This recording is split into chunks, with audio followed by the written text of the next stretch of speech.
வணக்கம். 1986லேயே பத்மராஜன் அவர்கள் அருமையாக ரொம்ப போல்டான ஒரு கதையை எழுதி இயக்கியிருக்காரு மலையாளத்தில். இந்த தலைப்புக்கு அர்த்தம் என்னன்னா, திசை மாறி செல்லும் பறவைகள் வழியில் ஏற்படும் துயரங்களுக்கு அழுவதும் இல்லை, பயப்படுவதும் இல்லை. வாங்க கதைக்குள்ளே போகலாம். நிம்மி, சாரா அப்படிங்கிற 2 பெண்கள் இருக்காங்க. இந்த 2 இளம் பெண்களுக்கும் 16 வயசு தான் ஆகுது. சின்ன வயசுலேருந்தே பெற்றவர்களுடைய அரவணைப்பு இல்லாமல் போர்டிங் ஸ்கூலில் தான் படித்து வந்துக்கிட்டு இருக்காங்க. 2 பெண்களும் ஒருத்தரை ஒருத்தர் இணை பிரியாமல் எப்போவுமே ஒன்றா இருப்பாங்க. அதில் நிம்மி ரொம்பவே பயந்த சுபாவமுடைய பொண்ணு. ஆனால் சாராவுக்கு ரொம்பவே துடுக்குத்தனம் அதிகம். எல்லாத்துலேயுமே விளையாட்டு புத்தி, மற்றவங்கள சீண்டி பார்க்குறது அப்படி இருந்துக்கிட்டு இருப்பா சாரா. நிம்மியை பாதுகாப்பா, நிம்மி மேலே உயிரையே வச்சுக்கிட்டு இருக்கா சாரா. நிம்மி மேலே ரொம்ப பொசசிவாகவும் இருப்பா சாரா. இந்த சாரா துடுக்குத்தனமாக இருக்கிறதுனால இவங்களுடைய ஆசிரியை வகுப்பு ஆசிரியையான தேவிகா தொடர்ந்து இந்த 2 பெண்களையும் கண்டிச்சுக்கிட்டே இருப்பாங்க. வகுப்புக்கு கட்டடிக்கும் போதும் இந்த சாரா துடுக்குத்தனம் செய்யும் போதும் பிரின்சிபல் கிட்ட சொல்லி அடிவாங்க வைப்பாங்க தேவிகா டீச்சர். அவங்க தன்னுடைய கடமையை செய்கிறாங்க. தேவிகா டீச்சருக்குமே 25 வயசுக்குள்ளே தான் இருக்கும். ரொம்ப அழகான ஒரு பெண்மணியாக இருக்கிறாங்க. இப்படி இருக்கிற தருணத்தில் அந்த போர்டிங் ஸ்கூலில் ஸ்டூடெண்ட்ஸை எல்லாம் பக்கத்தில் ஒரு பிக்னிக்கு கூட்டுட்டு போகிறாங்க, பக்கத்து ஊருக்கு, இயற்கையை ரசிக்கிறதுக்காக. அதுக்கு இன்சார்ஜாக தேவிகா டீச்சரை தான் போட்டிருந்தாங்க. இந்த பெண்கள் 2 பேரும் தேவிகா டீச்சரை மாட்டி விடணும் அப்படிங்கிறதுக்காகவும், இந்த போர்டிங் ஸ்கூல்லேருந்து வெளியே போய் சுதந்திரமாக திரிஞ்சு உலகத்தை ரசிக்கணும் அப்படிங்கிறதுக்காகவும் இந்த பிக்னிக்லேருந்து ஓடி போயிடுறாங்க தனியாக. அங்கேருந்து அவங்க நைஸாக கழண்டுக்கிட்டு அவங்க வெளியே ஒளிஞ்சிக்கிறாங்க. இதனால் அந்த பிக்னிக்கில் 2 ஸ்டூடெண்ட்ஸு தொலைஞ்சிட்ட காரணத்தினால தேவிகா டீச்சருக்கு பிரின்சிபல் கிட்டேருந்து பயங்கரமான திட்டு கிடைக்குது. தேவிகா டீச்சரை சஸ்பெண்ட் பண்ணிடுறாங்க. அது மட்டும் இல்லாமல் இந்த 2 பெண்களான நிம்மியும் சாராவும் திரும்பாததுனால இந்த இளம் பெண்களுக்கு ஏதாவது ஆயிடுமோ அப்படின்னு பயந்துட்ட பிரின்சிபலும் அங்கே இருந்த மற்ற டீச்சர்களும் சேர்ந்து போலீஸ்லையும் கம்ப்ளைண்ட் கொடுத்துடுறாங்க. அவங்க பேரண்ட்ஸுக்கும் இன்ஃபார்ம் பண்ணிடுறாங்க. ரிசர்ச்சுக்காக இந்த ஊரில் தங்கி இருக்கிறதாகவும், கல்லூரி மாணவிகளால் தங்களுக்கு இங்கே சில மாதங்களுக்கு அறை வேணும் அப்படின்னு சொல்லி அந்த அறையை வாடகைக்கு எடுத்து இந்த 2 பெண்களும் தங்க ஆரம்பிக்கிறாங்க. அவங்கக்கிட்ட இருந்த பணத்தை கொஞ்சம் கொஞ்சமாக செலவு செஞ்சுக்கிட்டு இருக்காங்க. இருந்த செயின் போன்ற நகைகளையும் விற்று செலவு செய்கிறாங்க. 2 பெண்களுமே ஆனால் ரொம்ப அன்பாக சந்தோஷமாக இருக்கிறாங்க. ஒருத்தர் அன்பு செலுத்திக்கிட்டு ரொம்பவே ஆசையாக இருந்துக்கிட்டு இருக்காங்க. இந்த 2 பெண்களுக்குள்ளவும் ஒரு உறவு இருக்குது. அது ஒரு உடல் ரீதியான உறவு.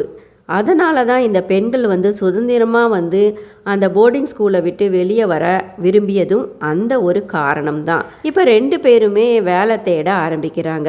சேல்ஸ் கேர்லாக வேலையும் கிடச்சிருது. இப்போ அவங்க தினமும் தொடர்ந்து ஒரு இடத்துல போய் ஹோட்டலில் போய் சாப்பிடுவாங்க. அப்போ அங்கே ஹரி அப்படிங்கிற ஒருத்தர் சாப்பிட வராரு. அவருமே அந்த ஹோட்டலுக்கு தொடர்ந்து சாப்பிட வருவார். ஏதோ ஒரு தவறு செய்கிறாங்க இந்த 2 இளம் பெண்களும் அப்படின்னு ஹரி கண்டுபிடிச்சிட்றாரு. ஹரி வாலண்டரியாக இந்த 2 பெண்களோடு பேச ஆரம்பிக்கிறாரு. சாரா ஹரிக்கிட்ட ரொம்பவே சிடு முகம் கொடுத்து பேசாமல் எதையுமே வெளிப்படுத்தாமல் தான் பேசுகிறா. ஆனால் இந்த பொண்ணு நிம்மி இருக்கா இல்லையா, முதல் பார்வையிலேயே அவளுக்கு ஹரியை ரொம்பவே பிடிச்சி போயிடுது. என்னவோ தெரியல, ஹரிக்கிட்ட அவள் தொடர்ந்து பேசணும்னு ஆசைப்படுறா. இதை சாரா தடுக்கிறா. நிம்மி தான் வேலை செய்கிற ஒரு கலைப்பொருட்களை விற்கிற அந்த கடையோடைய நம்பரை ஹரிக்கு கொடுக்குறா. ஹரி நிம்மிக்கிட்ட அந்த ஃபோன் மூலியமாக பேச ஆரம்பிக்கிறாரு. 2 பேரிடமும் நட்பு ஏற்படுது. இப்போ ஹரி என்ன பண்ணுறாரு, தன்னுடைய சோகத்தை நிம்மிக்கிட்ட பகிர்ந்துக்கிறாரு. ஹரி ஒரு பேங்க் மேனேஜர் அப்படின்னும், அவர் தவறுதலாக ஒரு விதவை பெண்ணுக்கு கொடுக்க வேண்டிய பணத்தை தான் ஒரு விதவை அப்படின்னு தன்னை ஏமாற்றிய ஒரு பெண்ணிடம் அந்த பணத்தை கொடுத்துட்டதாகவும், தவறுதலாக பணத்தை கொடுத்ததுனால அவர் பேங்க் வேலையிலேருந்து சஸ்பெண்ட் ஆகி இப்போ வேலை இல்லாமல் இருக்கிறதாகவும் சொல்லி வருத்தப்படுறாரு ஹரி. தன்னை ஏமாற்றிய விதவை பெண் கோலம் போட்டு ஏமாற்றிய பெண்ணை தான் தேடிக்கிட்டு இருக்கிறதா ஹரி சொல்கிறாரு. ஹரியுமே நிம்மிக்கு தன் மீது ஒரு ஈர்ப்பு, காதல் இருக்குது அப்படின்னு கண்டுபிடிச்சிடுறாரு. அப்போ வந்து மேலுமே அவர் பேச்சு கொடுக்குறாரு. அவருக்குமே ஒரு நட்பு தேவைப்படுது. நிம்மி என்ன பண்ணுறா, ஒரு நாள் தாங்கிட்ட இருக்க கொண்டு வந்திருந்த ஆல்பத்தை கொண்டு வந்து சின்ன வயசுலேருந்து தன்னுடைய ஃபோட்டோக்களை எல்லாம் வந்து ஹரிக்கிட்ட காமிச்சு பகிர்ந்துக்கிறா. ஹரி வந்து ஒவ்வொரு ஃபோட்டோக்களையாக பார்க்கும்போது அதில் தேவகி டீச்சருடைய ஃபோட்டோவும் இருக்குது. தேவகி டீச்சர் தான் விதவையாக வந்து பேங்க்கில் வந்து விதவைக்கு கொடுக்க வேண்டிய ஒரு பணத்தை ஏமாற்றி வாங்கிக்கிட்டு போனவங்க அப்படின்னு ஹரிக்கு தெரிஞ்சிடுது. உடனே ஹரி என்ன பண்ணுறாரு, இந்த விஷயத்தை நிம்மிக்கிட்ட சொல்லாமல் நேராக அந்த ஊருக்கு போய் அந்த ஸ்கூலில் போய் விசாரிக்கிறாரு. அங்கே ஸ்கூலில் விசாரிக்கும்போது தேவகி டீச்சர் சஸ்பெண்ட் ஆகி வேலை இல்லாமல் இருக்கிற விஷயம் தெரியுது.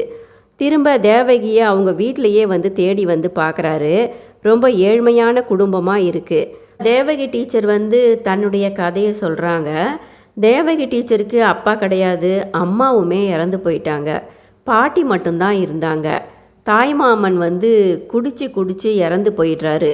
காரணம் என்னென்னா, அவருடைய மனைவிக்கு நடத்தை சரியில்லாமல் இருந்ததும் வேறு ஆண்களுடன் அந்த அவருடைய மனைவிக்கு தொடர்பு இருந்ததுனால அந்த மனைவியுமே ஓடி போயிட்டதுனால தாய்மாமன் வந்து குடிச்சு இறந்து போயிடுறாரு.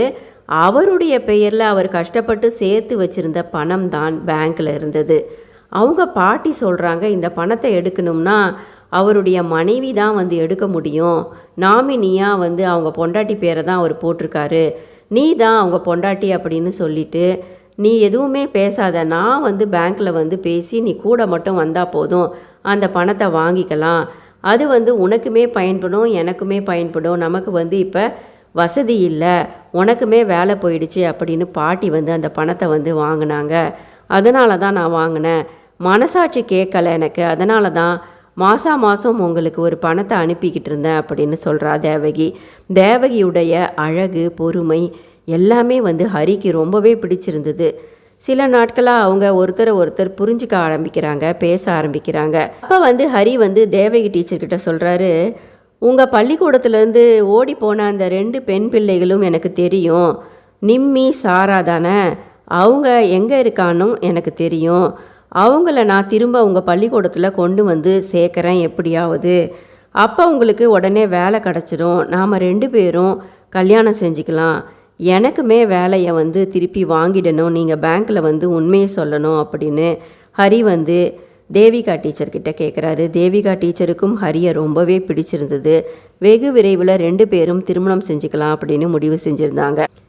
இங்கே வந்து சாரா வந்து நிம்மிக்கிட்ட சொல்கிறா, உனக்குமே ஒரு பாதுகாப்பான ஒரு வாழ்வும் ஆண் துணையும் கிடைக்கும்போது அதை நான் தடுக்க விரும்பலை, நான் விட்டு கொடுத்துட்றேன்.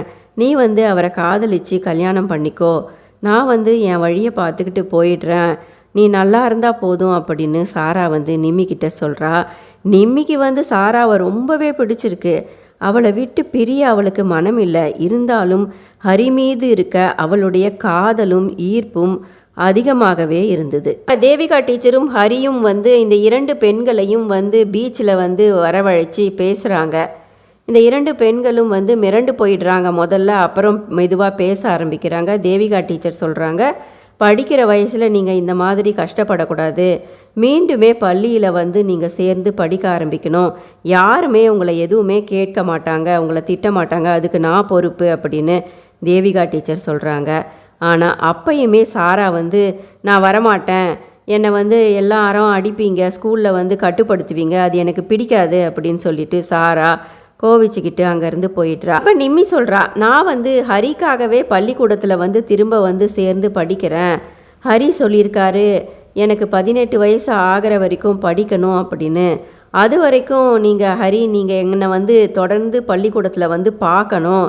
நீங்கள் பார்க்குறேன்னு எனக்கு வாக்கு கொடுக்குறீங்கன்னா தான் நான் போய் பள்ளிக்கூடத்தில் சேர்ந்து போர்டிங் ஸ்கூலில் சேர்ந்து பழையபடி படிக்க ஆரம்பிப்பேன் அப்படின்னு நிம்மி வந்து ஹரி எப்படியும் வருவார், தன்னை காதலிப்பார், கல்யாணம் பண்ணிப்பார் அப்படிங்கிற நம்பிக்கையில் ஒரு ஏக்கத்தோடு கேட்குறா.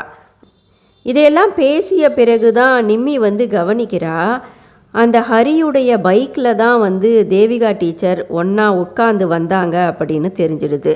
அப்போ அவள் வந்து ஒரு பொசசிவ்னஸோட கேட்குறா ஹரிக்கிட்ட, அப்போ தேவிகா டீச்சரை நீங்கள் தான் வந்து பைக்கில் வச்சு அழைச்சிக்கிட்டு வந்தீங்களா அப்படின்னு. ஆமாம், இப்போ போகும்போதும் நான் அவங்கள என் பைக்கில் தான் அழைச்சிக்கிட்டு போகிறேன், அதனால் என்ன, ரொம்ப சீக்கிரத்திலே நாங்கள் 2 பேரும் கல்யாணம் பண்ணிக்க போகிறோம் அப்படின்னு ஹரி வந்து சொல்கிறாரு. தான் ஏமாற்றப்பட்டதை உணர்ந்த தருணத்தில் நிம்மிக்கு அழுகை வந்துடுது. எதுவுமே பேசாமல் அவள் வந்து தன்னுடைய அறைக்கு வந்துடுறா. இங்கே ரூமில் இருந்த நிம்மிக்கு ஹரியால் ஏமாற்றப்பட்டதும் உயிர் தோழியான தன்னுடைய பார்ட்னரான சாராவை இழப்பதும் தாங்க மாட்டாமல் தற்கொலை செஞ்சு இறந்து போயிடலாம் அப்படின்னு மாத்திரைகளை எடுத்து வச்சிடுறா. அதை சாப்பிட்லாம் அப்படின்னு இருக்கும்போது சாரா மனசு பொறுக்காமல் திரும்ப வரா. வந்து சாரா சொல்கிறா, நிம்மி, உன்னை விட்டு என்னால் பிரியவே முடியல. என்ன பண்ணிக்கிட்டு இருக்க நீ? எதுக்காக இந்த மாத்திரைகளை எடுத்து வச்சிருக்க அப்படின்னு. நிம்மி வந்து தற்கொலை செய்ய துணிஞ்சதையும் அவள் எழுதி வச்ச லெட்டரையும் பார்த்து சாரா கண்டுபிடிச்சிடுறா. பிறகு சாரா வந்து நிம்மியை திட்டுறா. அன்று இரவு அவங்க 2 பேரும் அந்த அறையிலேயே தங்கியிருக்காங்க. மறுநாள் காலையில் ஹரியும் தேவிகா டீச்சரும் அந்த போர்டிங் ஸ்கூலோட பிரின்சிபல் எல்லாருமே இந்த பெண்களை மீண்டுமே பள்ளிக்கு அழைச்சிட்டு போகிறதுக்காக வராங்க. அறை கதவு திறந்தே இருக்குது. உள்ளே பார்த்தா கட்டி பிடித்தபடி சாராவும் நிம்மியும் தற்கொலை செய்து இறந்து போயிருந்தாங்க. துயரத்தின் உச்சிக்கே போயிடுறாரு ஹரி. இந்த காணொளி உங்களுக்கு பிடிச்சிருந்தா லைக் பண்ணி சப்ஸ்கிரைப் பண்ணுங்கள். நன்றி.